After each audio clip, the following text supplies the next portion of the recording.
గుళ్ళు బళ్ళు ఇద్దరూ ఒక టీ స్టాల్ దగ్గర కూర్చుని టీ తాగుతూ ఉన్నారు.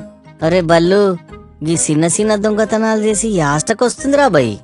అవురా గుళ్ళు, నాకు బి రోజు రోజుకి జేబులు కొట్టే సిసుగొస్తుంది. ఇప్పటికెళ్ళైనా ఏదన్నా పెద్ద దొంగతనం చేయనికి ప్లాన్ చేయాలి. వీళ్ళిద్దరూ ఇలా మాట్లాడుకుంటూ ఉండగా పైనుంచి పుంగుపుషర్ విమానం పూ అని సౌండ్ చేసుకుంటూ వెళ్తుంది. అరే బల్లు, ఇదేం విమానం రా ఊ అని సప్పుడు చేస్తుంది? నీకు తెలియదా అరా, పుంగ్ఫిషర్ విమానం గాసప్పుడుతోనే ఫేమస్ అయ్యింది. అట్లనా? ఈ విమానం ఓనర్ ఎవరు మళ్ళా?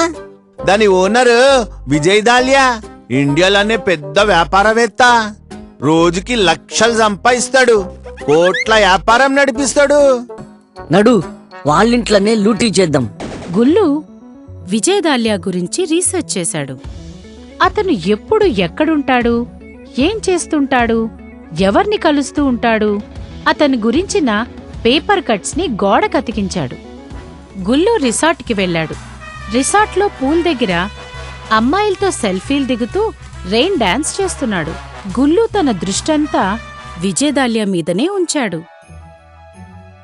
Hi sir, how are you? నా పేరు గుళ్ళు బట్లీవాలా. హ్యాగలో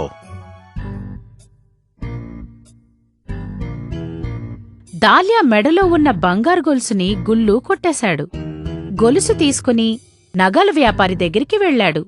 నగల వ్యాపారి ఆ గొలుసును చూసి, అరే గుళ్ళు, ఏడగొట్టుకొచ్చినావు, గిది బంగారం కాదు. కొన్ని రోజుల తర్వాత ఒక పార్టీ మీటింగ్లో, హలో విజయ్ దాలియా, గుర్తుపట్టినవా?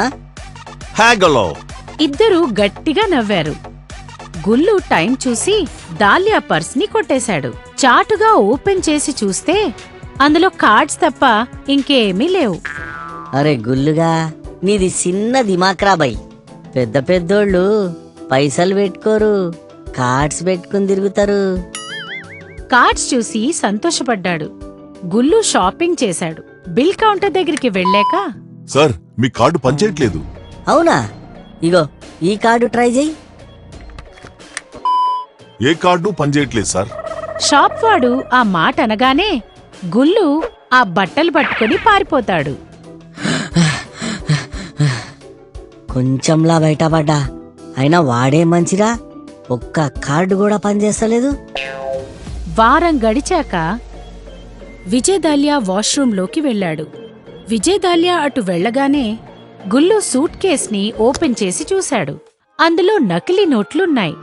వెంటనే సూట్ కేస్ మూసేశాడు. అతను సూట్ కేస్ ముయ్యగానే విజయ్ వచ్చాడు. ఏం పెద్దనా, ఎంత మోసగానివి నువ్వు! ఈ నోట్లు కూడా నకిలీవేనా? నీ గొలుసు ఎత్తుకపోయినా, తీరా చూస్తే అది గిల్టుది. నీ పర్స్ ఎత్తుకపోయినా, అందులో ఉన్న ఒక్క కార్డు కూడా పనిచేస్తలేదు. అరే తామే, ఊకోవా, ఇంకా తమ్ముడేంది? నిన్ను నమ్మి మొత్తం ఆగమైపోయినా. అరే ఈసొంటి పనులన్నీ నాకెక్కడ మంచిగా అనిపిస్తాయి. నువ్వు మనోని కాబట్టికే నీకు చెప్తున్నా. లోడీ సర్కార్ వచ్చినాక నా దగ్గర ఉన్న పైసలన్నీ బ్యాంకులో బ్లాక్ అయిపోయినాయి. ఏమంటున్నారు సార్? మీరే బ్యాంకులో 9,000 కోట్లు కొట్టేసి దర్జాగా తిరుగుతున్నారని అందరు అంటుంటే ఇన్నా. అవన్నీ ఇడ్సిపెట్టు. నీకు దొరలెక్క సుఖంగా దర్జాగా ఉండే బతుకు కావాలా వద్దా? కావాలి. ఎందుకొద్దు? నా పైసలు బయటకు వచ్చినాయి అనుకో, 50-50. 50-50? నిజంగానా? యా, కానీ 10 లక్షలు కావాలి తమ్మి. అది నీ నుంచి అయ్యే పని కాదు, కానీ ఇడ్సిపెట్టు. అరే సార్, 10 లక్షలు తెచ్చుడైతే నాకు సిటికెల పని, కానీ ఇక 10 లక్షలు ఎందుకు సార్? అరే తామి, పైసలు బయటికి రావాలంటే లంచాలు ఇయ్యాలి కదా. అయితే నువ్వు రెడీగుండు, నేను ఇప్పుడే పోయి పైసలు తీసుకుని వస్తా.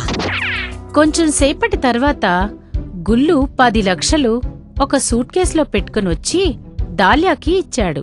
ఆ డబ్బు చూసి విజయ్ కళ్ళు మెరుస్తున్నాయి. విజయ్ మనసులో ఆనందపడుతున్నాడు, కాని బయటకు టెన్షన్ నటిస్తున్నాడు. ఏమైంది సార్? 10 లక్షలు తెచ్చినా కదా, అయినా నువ్వు ఖుషిగా లేవు. అరే గుల్లో, ఏం చెప్పాలి? ఆ Swiss bank officer Robert D'Costa మంచోడు కాదు, మస్తు పిసినారోడు. ఇది వరదాకా 10 లక్షలు తెమ్మన్నాడు. ఇప్పుడేమో 25 లక్షలు పట్టుకొని రమ్మంటుండు. కాని పనిగోళ్ళు, ఈ పైసలు తీసుకుని పో. థ్యాంక్స్. అరే సార్, ఎందుకు టెన్షన్ పడుతున్నావు? నేను ఉన్నా కదా, ఎట్లనన్నా చేద్దాం తీ. అని గుల్లు డబ్బులు తెచ్చి ఇస్తూనే ఉన్నాడు. పేపర్లలో దొంగతనాల గురించి వస్తోంది. చలాగోళ్ళు, ఇక మంచి రోజులు వచ్చినాయి. రేపటి నుంచి నీ దశ మొత్తం మారిపోతుంది. ఉందిలే మంచి కాలం ముందు ముందునా.